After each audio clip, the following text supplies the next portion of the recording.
Yo, what is going on everyone? Thank you for joining me for another manga chapter review. And in today's video, we're going to be going ahead and taking a look at the brand new chapter for Black Clover, chapter 330, titled Declaration to Darkness. And before we jump into the video, guys, I want to go ahead and continue to say thank you for all of your guys' support on my past videos. You guys are absolutely just crazy on my last videos, and I just want to go ahead and make it sort of a focal point at the beginning of my videos to go ahead and just thank you guys so much for all of the support on my past videos and just all my videos in general. You guys are absolutely insane for all of that. I appreciate everyone for checking out the video and for leaving comments. I really do appreciate your guys' comments on the videos. That way you guys just continue to inform me and we get to go ahead and get good discussions going in the comment section below. So if you did like today's video and have something to say or are interested in letting me know your theory for the next chapter, definitely leave it down in the comment section below. I reply to all my comments, so you guys are absolutely like nuts with your comments. So I just wanted to go ahead and give you guys love and shout outs for that. But if you guys are new to the channel and are interested in anime and manga related content, consider sticking around and hitting that subscribe button, as I will be continuously pumping out anime and manga related content for you guys in the upcoming days. I have even more special content planned, so if you guys are interested, please stick around. It will not disappoint, I promise you. And after this video, I'm going to be going ahead and putting up a Jujutsu Kaisen chapter review, so you guys definitely want to stay tuned for that. And yeah, guys, without further ado, let's just go ahead and jump into the chapter already. Beginning the chapter off, we find Asta and the others in battle with Lucifero all unconscious.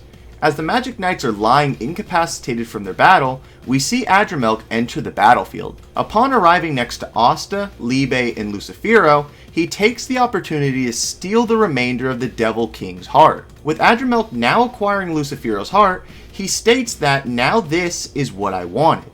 Now having what he ultimately wants, he takes his leave from the destroyed scene of battle and tells the remaining Magic Knights, well then, see ya. With Asta and the others being gravely wounded, it is noticed by Yuno that both Yami and Noct are in much more severe health. Yuno calling for Mimosa to heal them, she tells him that she is so sorry, and that she doesn't have enough magic left to help them. With both Gray as well as Captain Vengeance looking onward and submitting to the fact that they too cannot help their fellow Captain Knights, we see Captain Charlotte approaching Yami in disbelief. Charlotte now joining Vanessa beside Yami, she begins to talk to him, telling him that she came all this way to save him. What's the matter with him? Letting her emotions continue to flow, she tells him, don't you die on me, you idiot. It is in this instance that Charlotte confesses her love finally to Yami and tells him that she loves him, telling the now death-bound Yami that she loves him and to please not die. With Yami and the others' fate all but sealed, the rest of the Black Bulls make their way to Yami and the others, with Magna, Noelle, and Charmy all screaming at Mimosa to eat up to replenish her mana. She does so, enabling her to heal Asta, Yuno, Yami, and Noct. Mimosa now utilizing her ultimate plant magic, Flower Princess Utopia, she is able to save Yami and Noct. Having both Captain and Vice Captain successfully healed and saved, they are immediately swarmed by the Black Bulls in a very happy reunion. In this reunion, both the captains take jabs at each other, saying how they barely avoided death with the other. Yami, seeing Charlotte, takes the opportunity to thank her for saving him, as well as wanting to know what she had told him earlier. In true Charlotte fashion, she hides her face, unable to face Yami, with her emotions now being known. Asta, being healed, begins to thank everyone for their help, and tells Yami that he is so glad he's alive. Yami reciprocating Asta's feelings, he grabs him by the head and scolds him on trashing his katana. Letting Asta know that he supposes he'll just have to get a new one, he grants Asta the ability to have his old katana. With Asta turning his attention to Vice Captain Noct, he tells him, as well as all the other Black Bulls, thank you so much and welcome back. With the final panel of the chapter, we get to see Noct acknowledging everyone's feelings and telling them that he hates people like them who don't do things the right way. Ending the chapter, Noct says, but I'm the same as you. I'll live on with you all, so we can do things the right way. Having the conclusion been drawn to the epic Spade Kingdom arc of Black Clover, Can we truly expect peace for all of the Magic Knights and the Spade Kingdom? Or will Adramelk have the last laugh, having now acquired Lucifero's heart? And alright guys, that is going to go ahead and wrap up the synopsis portion of the video for chapter 330 for Black Clover. Now we're going to go ahead and jump on over into my thoughts and review of the chapter as a whole.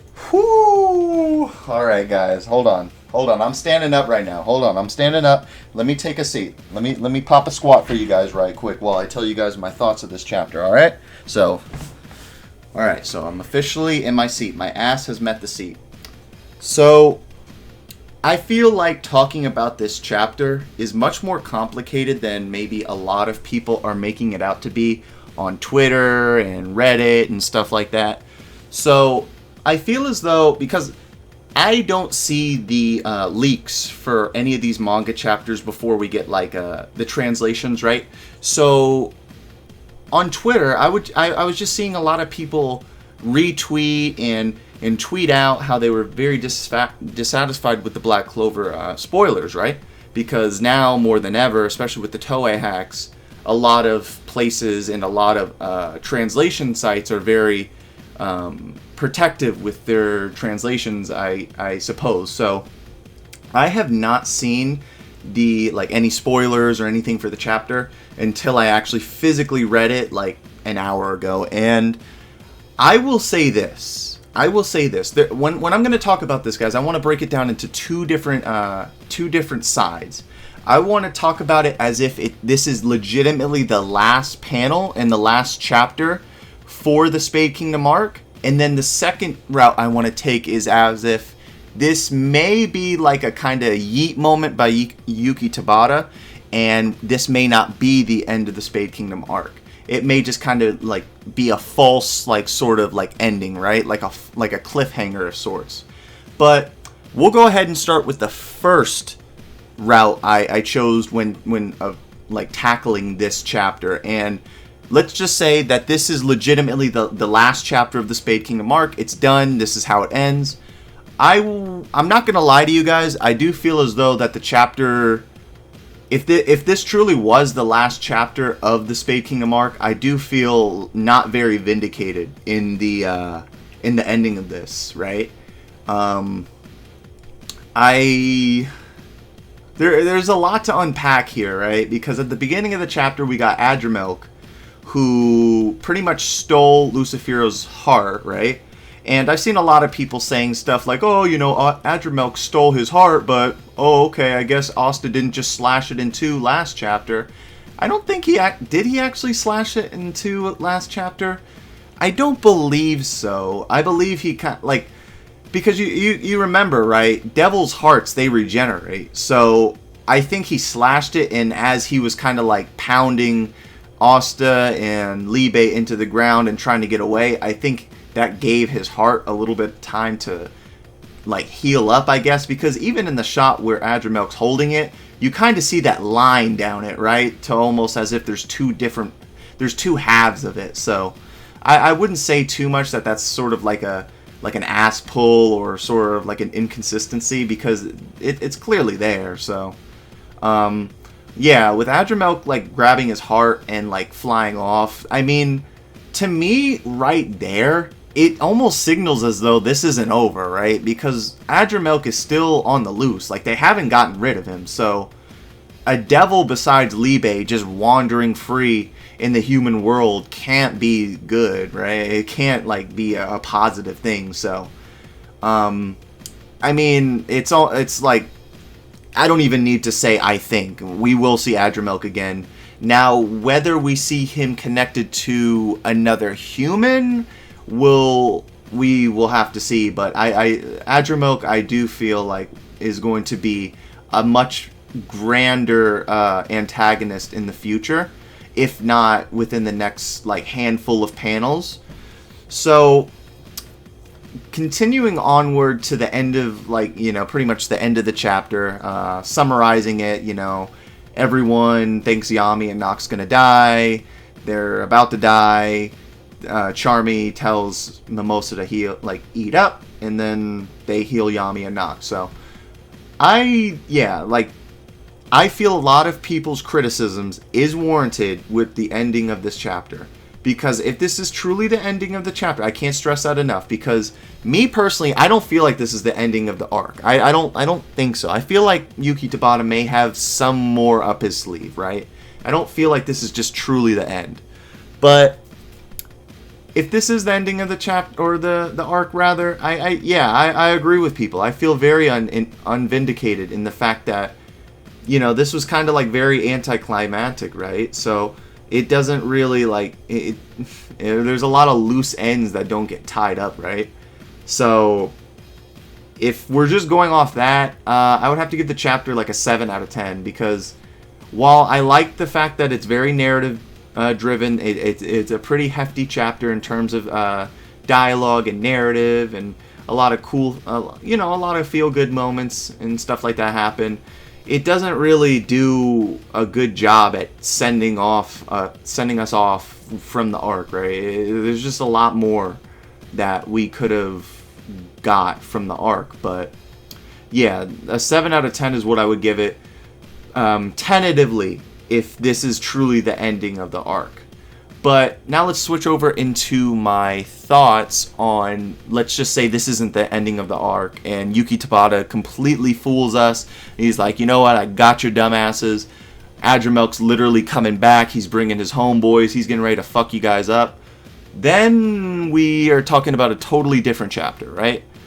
Now we're talking about, okay, now we got this sort of false moment of prosperity and closure, and now shit's really even more gonna hit the fan.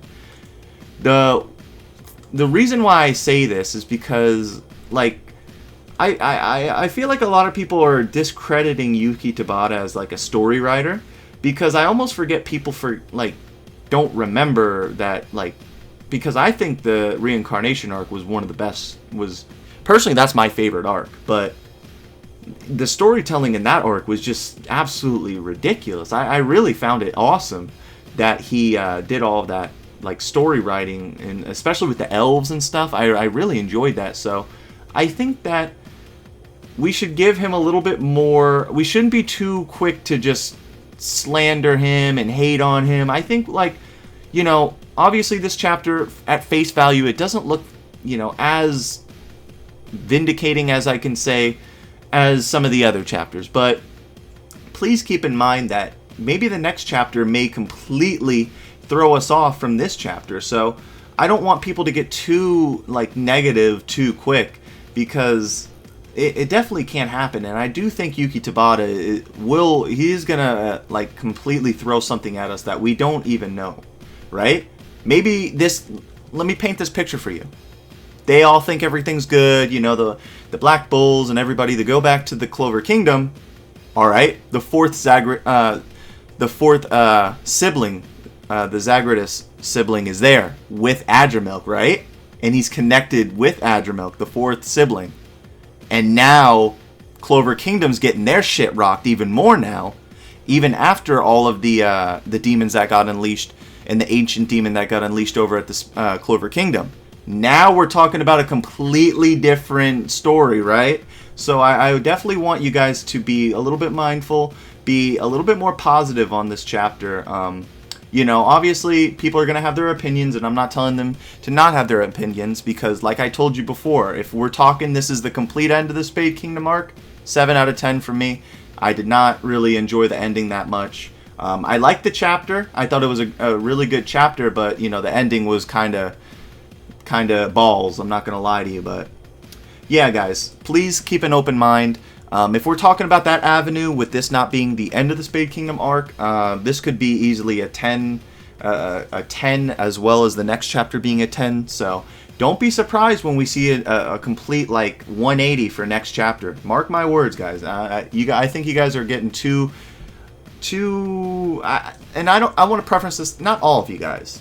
Some people are getting a little too sad on this, but I don't think it's too much to be sad. I think the chapter was great, and I definitely think we're going to get even more next chapter. I feel like this chapter was more sort of a set piece for the next chapter. So That's all I got, guys. If you guys did like today's video, please consider sticking around and subscribing to the channel. We're almost at 200 subscribers, and you guys just are you're surpassing my limits, guys. I can't even talk when I'm describing you guys. You guys are that crazy. So stay tuned, guys. I will be having a Jujutsu Kaisen chapter review, and I will be having even more anime and manga related content coming your way very soon. If you guys did like the video, please hit the like button and let me know your comments and thoughts on this chapter, as well as what you think may happen next in the next chapter. With all that, guys, I'm going to be signing out, and I hope you guys have a great day. Hope to see you guys in my next video. See ya!